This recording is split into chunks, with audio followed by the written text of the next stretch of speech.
Bonsoir à tous, bienvenue dans ce journal. Le goitre se développe généralement à la suite d'une carence en iode ou d'une inflammation de la glande thyroïde. Comment peut-on prévenir cette pathologie? Un spécialiste va nous donner des conseils. La prière participe à la cohésion sociale et au développement. Elle est donc capitale dans la vie d'une nation. Ce 3 mars est une journée mondiale dédiée à la prière. Le père Hubert Kelohile nous en dira plus.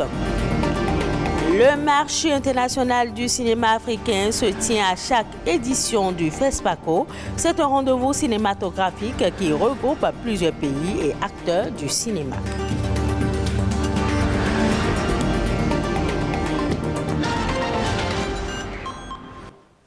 Bienvenue dans cette édition. Le réchauffement climatique va dépasser à terme 3 degrés Celsius si nous continuons à ne rien faire. Ses conséquences en termes de multiplication d'épisodes de sécheresse, de cyclones, d'incendies, d'inondations ont des impacts sur les populations. Ce 3 mars est une journée dédiée à la grève mondiale pour le climat, une journée d'action voulue par les jeunes de plus de 40 pays. Les jeunes ont décidé de prendre en main leur propre destin en posant comme un principe de base que si les adultes ne sont pas suffisamment matures pour décrire la réalité telle qu'elle est, il faut que les enfants s'en chargent. D'une journée à une autre, des milliards de personnes dans le monde dépendent de la faune et de la flore sauvage pour leur subsistance. Ce 3 mars est une journée dédiée à la vie sauvage. C'est l'occasion pour célébrer les nombreuses formes, aussi belles que variées, de la faune et de la flore sauvage et susciter une prise de conscience de conservation au niveau des populations. Cette journée nous rappelle également le besoin urgent d'intensifier la lutte contre la criminalité liée aux espèces sauvages qui ont un impact important en termes économiques, environnementaux et sociaux. Au chapitre santé, nous parlons d'une maladie qui impose un poids psychologique lourd à ceux qui en souffrent. Il s'agit du goitre qui n'épargne personne. Dans l'extrait que nous propose Jean-Claude James, un expert en endocrinologie revient sur les causes, la cible et les mesures de prévention. Le goitre, c'est l'augmentation du volume de la thyroïde. La thyroïde, c'est une glande qui est située à la base du cou, en antérieur, et puis qui permet également dans son fonctionnement la production de ce qu'on appelle des hormones. Les hormones sont des substances particulières. Dans le cas de la thyroïde, ça produit des hormones qu'on appelle la T3 ou la T4, qui sont indispensables pour le fonctionnement du cœur, la peau, la plupart des organes. D'après l'OMS, c'est plus de 2 milliards de personnes qui sont touchées par le goitre. Et puis au Bénin, dans les études hospitalières, on retrouve entre 15 et 40%. Mais de façon prédominante, ce sont les femmes. Sur 8 personnes touchées, 7 sont des femmes. Sur le plan scientifique, c'est à cause de l'environnement, le climat hormonal de la femme. Au-delà de l'hérédité, il y a d'autres facteurs qui sont des facteurs les plus importants qui favorisent le goitre. Le premier facteur qui contribue à la formation du goitre, c'est la carence iodée, le manque d'iode. Ensuite, il y a d'autres facteurs tels que le tabagisme. Un autre facteur aussi important, c'est les inflammations.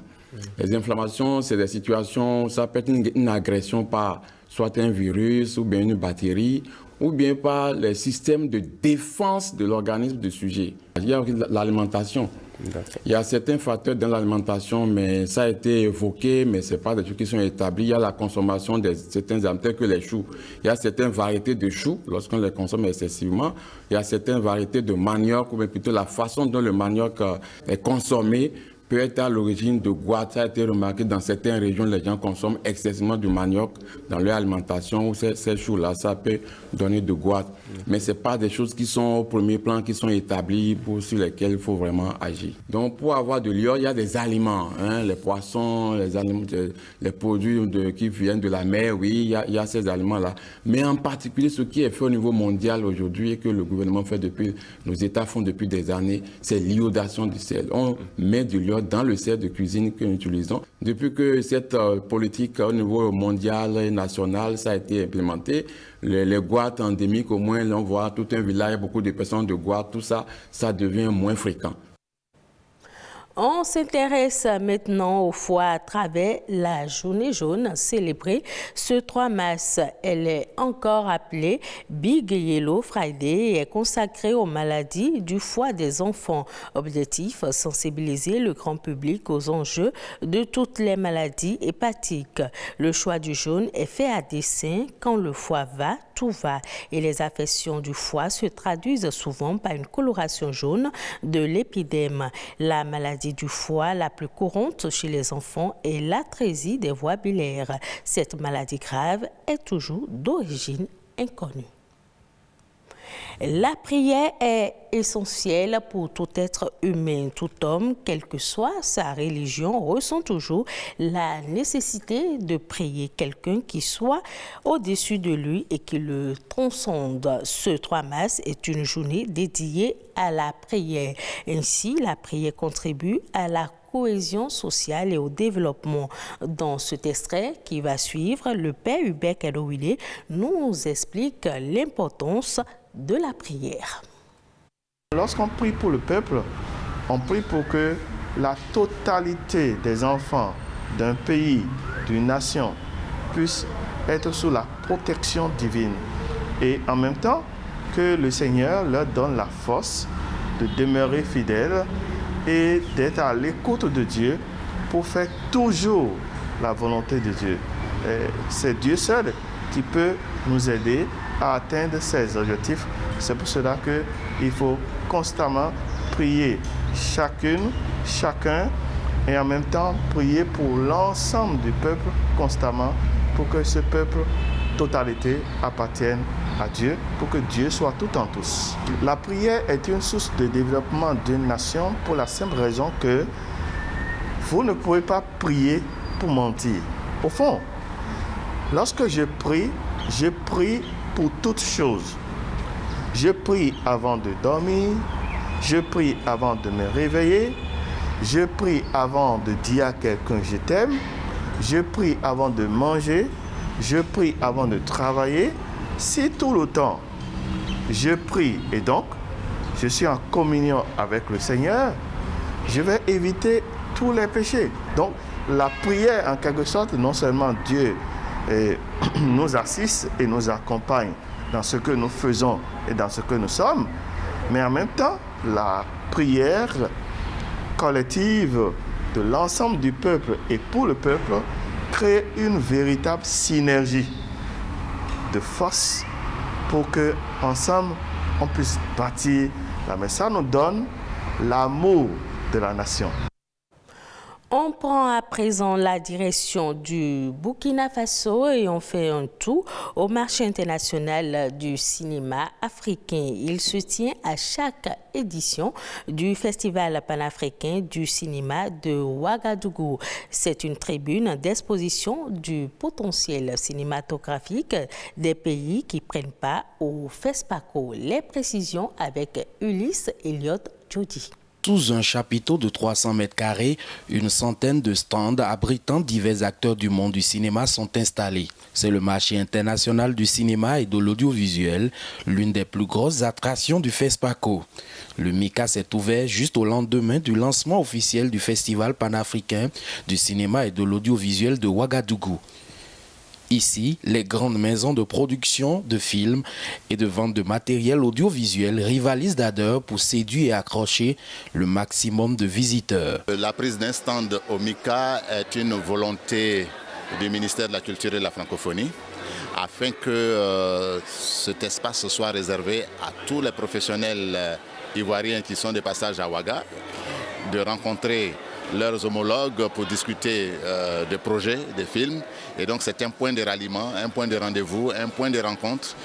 Nous avons la traditionnelle habitude de venir ici tous les ans.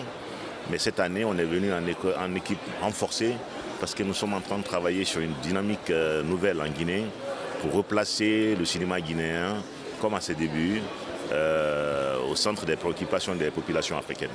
Et on a choisi de prendre ce stand pour vraiment montrer aux yeux du monde, montrer à l'Afrique ce qu'on est en train de faire. Parce que le projet Afrique c'est nous, c'est un projet qui regroupe pour la première édition 6 pays. Le Burkina Faso, le Bénin, le Togo, le Tchad, la Côte d'Ivoire et le Niger. Dans ce hall où une vingtaine de nationalités se côtoient, nous avons retrouvé le Bénin. Grâce à ce stand que nous avons pris chèrement et difficilement, vu les maigres moyens de l'association, nous avons pu faire flotter les couleurs nationales du Bénin sur FESPACO, parce que chaque année, depuis que moi j'ai commencé à participer à FESPACO, il y a toujours la délégation nationale. Nous sommes là, aujourd'hui nous sommes environ une quinzaine de participants et le stand de MCTA CKO est devenu la base de la délégation béninoise. Et nos compatriotes dont les films sont nominés, ils viennent, nous se retrouvent ici pour discuter et nous se partageons les badges. Le MICA, tribune d'exhibition du potentiel cinématographique des pays présents, se referme ce 4 mars. Suivons à présent La Nation en bref, une compilation de l'actualité nationale ces derniers 48 heures au Bénin, présentée par Reine Ouéha. La Chambre de commerce et d'industrie du Bénin, CCI Bénin, et la Chambre d'agriculture du Bénin, CAB, ont organisé un débat économique sur les opportunités liées à la transformation semi-industrielle ou industrielle du manioc au Bénin.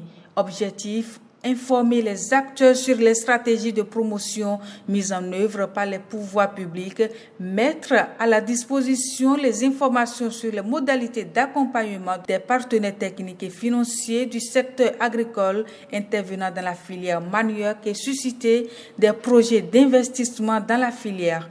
Il était aussi question de présenter la politique de l'État en matière de développement agricole, la contribution de la filière manioc à l'économie nationale et les défis liés au développement de cette filière. Des filières de formation pour le diplôme de master et le diplôme d'études spécialisées DES en médecine d'urgence sont désormais ouvertes à l'université d'Abomey-Calavi et à l'université de Parakou. La mise en place de celle-ci permettra de combler le gap actuel en personnel qualifié de cette branche de la médecine. La filière de master en médecine d'urgence est instituée à l'Institut de formation en soins infirmiers et obstétricaux de Parakou au profit des paramédicaux détenteurs d'une licence en sciences infirmières. La filière de formation pour le DES en médecine d'urgence est ouverte à la faculté des sciences de la santé de Cotonou. Le DES est réservé aux médecins généralistes avec la possibilité d'obtention du diplôme interuniversitaire en médecine d'urgence après 4 semestres de formation. Pour cette première promotion, 40 bourses ont été accordées à raison de 20 pour la formation en master et 20 pour le DES. Les postulants les plus méritants seront sélectionnés par appel à candidature. Enfin, le parcours des Jeux du Bénin à la CAN Égypte 2023 s'arrête au stade des quarts de finale. Sénégal 1, Bénin 0. C'est le score qui a sanctionné cette rencontre. Un seul but du capitaine Zamba Diallo sur un coup franc à la 51e minute a suffi au bonheur des Sénégalais qui éliminent le Bénin et filent en demi-finale.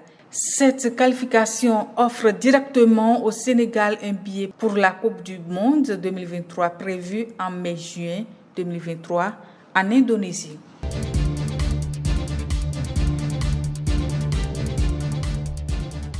Ce sera tout pour cette édition. Merci de l'avoir suivi. Retrouvez ce journal sur le site de l'ORTB, www.ortb.bj. Passez un agréable week-end en compagnie de nos programmes.